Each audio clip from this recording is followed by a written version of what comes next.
Do you ever stop and wonder what defines your narrative? If, for example, I wrote a memoir about my adult life thus far, the narrative would most likely be led and defined by the places I've lived. Throughout my 20s, I basically lived in a different city or country every single year. Beyond that, the narrative would be defined by the friends that I made and the jobs that I worked. For Elliot Page, his narrative is mostly defined by his romantic relationships, secondly by his career, and thirdly by his friendships. What's interesting about this is that Elliot Page and I are both transgender people who both came out in our 30s, and yet his narrative in his memoir is not defined by transness, and mine wouldn't be either if I ever wrote one. It makes you think about the place that transition has in our lives and what defines us, how the media deals with us, how our families and friends see us, the way that we are defined by governments, by policies, by the media, by our transness. And yet, that's not how we see ourselves. Being trans, for me, is an integral part of who I am, but it doesn't define me. I am defined by my personality, by my choices, my actions, my relationships, my work, my hobbies, the things I've seen and the people I've met, the things that have created me. And reading Pageboy, it was lovely to see that Elliot Page feels exactly the same way. Pageboy is a liberating memoir. It is one that I felt very, very attached to, very sympathetic towards, very understood by, and just as important as all of that, it's also beautifully written. I actually held off for a few days or maybe even weeks on picking this up because I had booked tickets to go see Sean Fay interview Elliot Page at the South Bank Centre in London. It was an incredible, wonderful event. The audience was just happy, positive, laughing queer people. People who were there to see and celebrate Elliot and also Sean talk about their trans experiences, queer joy, and being alive. Sean Fay is a great interviewer, and she asked some fantastic questions about Elliot's life, about his work, and of course about the book and its events. And a lot of what I want to say here was actually already said by Sean and Elliot at that event. She picked up on all the same things that I picked up on when I read it, and so if you were at that event with me, you might notice that I say a lot of the same things that Sean Fay said. And by the way, if you don't know who Sean Fay is, she wrote the transgender issue, which I've reviewed and I absolutely loved. She's an incredible writer in her own right. So I picked this up at that event, and then I read it very, very quickly. Pageboy is Elliot Page's memoir. In the introduction and at the event, he talked about why he'd held off on writing a memoir even though he had been approached by people in the past, until now, until post-transition. And what's curious is that made me think, okay, this book is going to be about his transition, but it really isn't. Not in a literal or surface-level way. It makes you think that perhaps the reason he held off until now was because he felt complete. It's not that he held off so that he could talk about being trans and the experience of his transition, but rather that he felt like a complete enough, a whole and happy enough human being that he could talk about his life, his career, his relationships. Because as I said, this book is very much defined by emotional connections, romantic relationships, sexual encounters, the films and TV shows he's worked on, the places he's lived, the friends he's made, all that stuff. Transition is present all the way through it. Being trans, as I've said, is integral to who and what we are. But it is almost an undercurrent through this book. He frequently talks about gender dysphoria in his childhood, he talks about gender euphoria and trans joy in his very recent years. He talks about the joy of swimming with his shirt off for the first time post-top surgery. He talks about the surgery itself. He talks about coming out to his friends and his family and coming out publicly. It's all there, but it's sporadic, it's sprinkled in. Instead, as Sean Fay remarked, this is almost a book about a serial monogamist, about a very codependent person. Elliot Page, throughout his adult life, has gone from relationship to relationship, feeling and expressing an awful lot of lust and love and companionship and friendship. And these relationships very much define who he has been. And he talked at the event, and he doesn't mention this in the book, that he now feels much more comfortable alone. Right now he is single, he is living alone, and he can sit in his own space. He can sit in his own silence and enjoy it and feel comfortable and not have to feel distracted. And again, even though this book isn't explicitly about being trans all the time, it also is, because it's about comfort, because it's about security, because it's about self-love. And if we're constantly surrounding ourselves by things and people that can distract us, we are not feeling self-love, we're not feeling self-confident. Now that he understands who he is and he's living his truth, he gets to sit in his silence, sit in his own company. And I think that's so valuable and beautiful. I also said, and I want to reiterate, that this is really, really beautifully written. Just as Sean Fay mentioned at the event, there is a cynicism surrounding celebrities writing memoirs. You get to a point in your career, in your level of fame, at a certain age, whatever it might be, and as a celebrity, you feel the need to write a memoir. Maybe you get approached to write one, or you just go, yeah, the time is right. And so there's a sense of cynicism that celebrities write their memoirs. They are maybe shallow, maybe poorly written, really not something that people could possibly care about. And yet they always do well because we are curious people. This is entirely different from all of that. Elliot Page is an incredibly well-read human being. At the event, he talked about all the great trans writers, trans men and women and non-binary people who've all come before him, who've written incredible works of non-fiction, philosophy, theory, politics, history, memoir. He listed off about 20 people, and I've read a lot of books by incredible trans writers, and I didn't recognize a single name, which was humbling for me, and for Sean, who also admitted she hadn't read a lot of them either. But more importantly, it shows the history of transness, the political, and maybe even more importantly, the literary history of trans writers. The fact that we have always existed and we have always been writing our narratives and our stories. We've been writing fiction and non-fiction about transness for a long, long time, and Elliot Page has read all of it. Throughout this book, he constantly references song lyrics, he quotes other writers. Growing up, he was a huge fan of Kurt Vonnegut, and he talks about Vonnegut a few times in this book. He talks about other incredible trans writers and the books that he's read, and all of this has fueled his own writing chops. He is a talented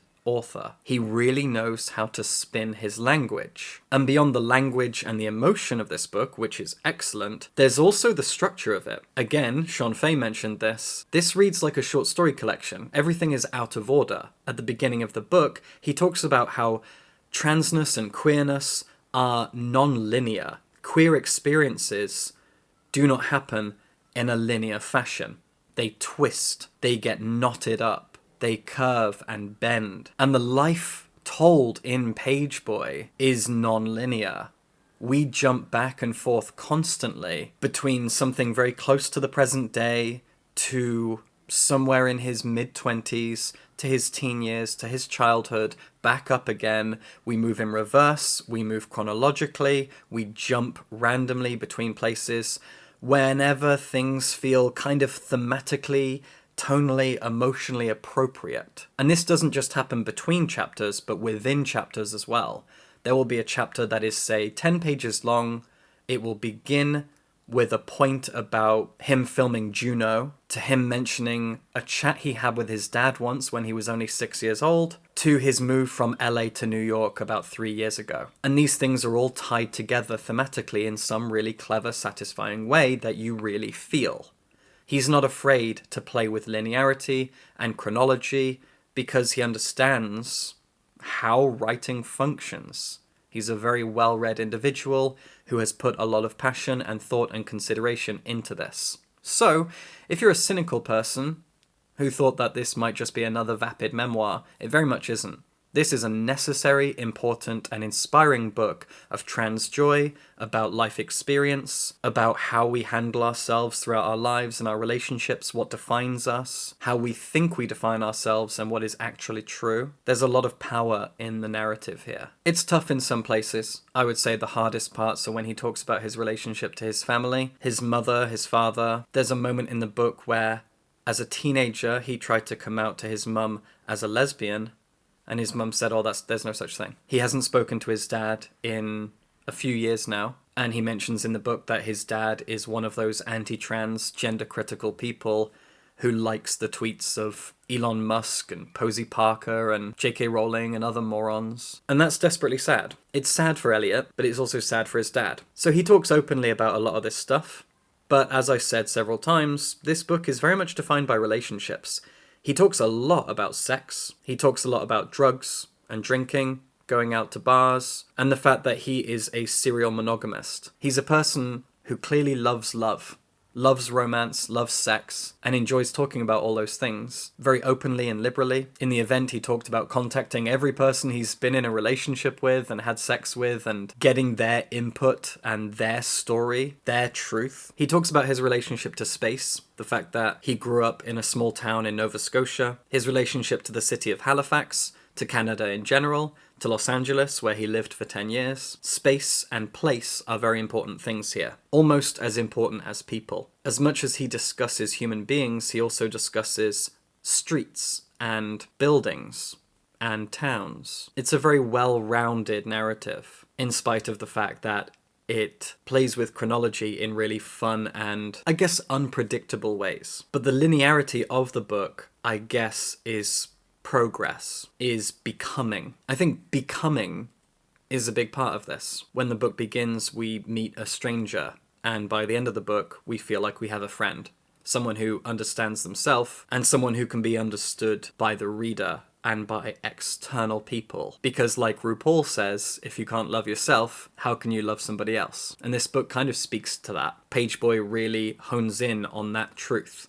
Self-discovery, self-love, these are all very important things in this book. And like I said at the beginning, I relate to it a lot. It's elegantly written, but also there is a harshness to it. There are so many things that he doesn't shy away from. And only at the very end does he really talk about transphobia, about difficulty being in the public eye, about his surgeries, his coming out, his transition, etc. Until then, we're learning about a man who has struggled his whole life with so many things. With Hollywood, with friendships, with family. And speaking of Hollywood, he really does talk about the vapidness of Los Angeles and Hollywood in particular. He spends a lot of time talking about the queerness that he knew from his childhood onwards and the way that Hollywood brushed over all of it, commanded him to not talk about his queerness, to disguise his gay relationships, to disguise his gay identity, to play the role, to be sexualized by the media, to have pundits and strangers speculate on his sexuality and his sexual orientation until he eventually came out as gay in 2014. And then towards the end, he talks about how coming out as trans is a lot bigger than that because of today's political climate. One last thing I want to mention, which I also hugely related to, is the concept of U-turns when coming out as trans. Elliot came out as trans publicly around the same age that I did, over the age of 30, around 32, 33. But he'd had thoughts about transness for a long, long time. He mentions early on in the book that he knew that something was wrong when he was a child. This is interesting, because there is an expectation put on trans people by the media, by random cisgender people, by our friends and our families and blah, blah, blah. People ask us, when did you know? And they expect you to say, oh, I knew when I was a little kid. I wanted to dress in someone else's clothes and I felt uncomfortable in my own skin. And sometimes this narrative is very true and sometimes it's not.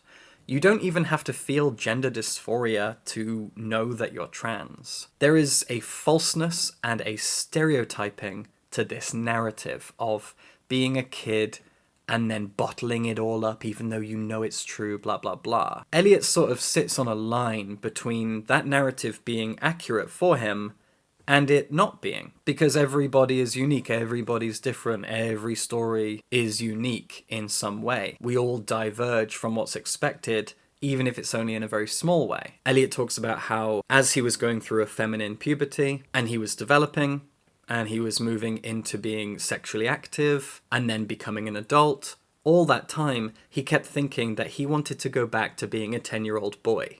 Because pre-puberty, he felt like a boy, he dressed like a boy, he had short hair, and he felt free to be what he saw as a boy. Feminine puberty forced him in a different direction. Then he spent his 20s acting and slowly growing in fame and feeling trapped in this situation, eventually coming out as gay, and then finally, over the age of 30, coming out as trans. But this concept of U-turns is really interesting because there would have been moments throughout his life, perhaps, where he thought, oh, maybe. And he does mention in the book that for, it's not very clear, but I guess maybe 2 or 3 years pre-coming out, he kept almost coming out. There was a moment where he admitted to himself around the age of 30, I am a transgender man, and then might ask a good friend in confidence, do you think I'm trans? And he asks this question 2 or 3 times to different people throughout the book before eventually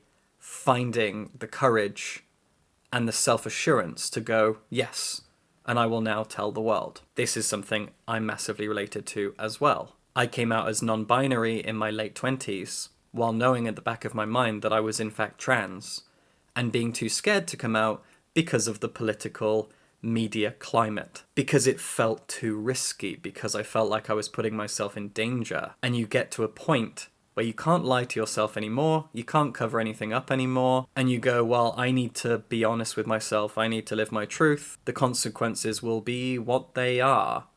For me, as a YouTuber, it's daily harassment from very nosy, very bored people. I don't know what it's like for Elliot. I'm sure there's been a lot of unpleasantness, as there is for me. But trans joy really does win out. It's amazing how many U-turns we go through as we almost come out and then not quite, and then eventually the truth almost spills out on its own. Just another thing I really related to. I don't have to hold up a book the whole time that I review one. I just do, but I've been sat here for a long time and my arm is tired, so I'm gonna stop. Pageboy feels necessary. It's very relatable. It's beautifully written. It's very elegant, and I found it very empathetic and inspiring. So check it out, and subscribe for books.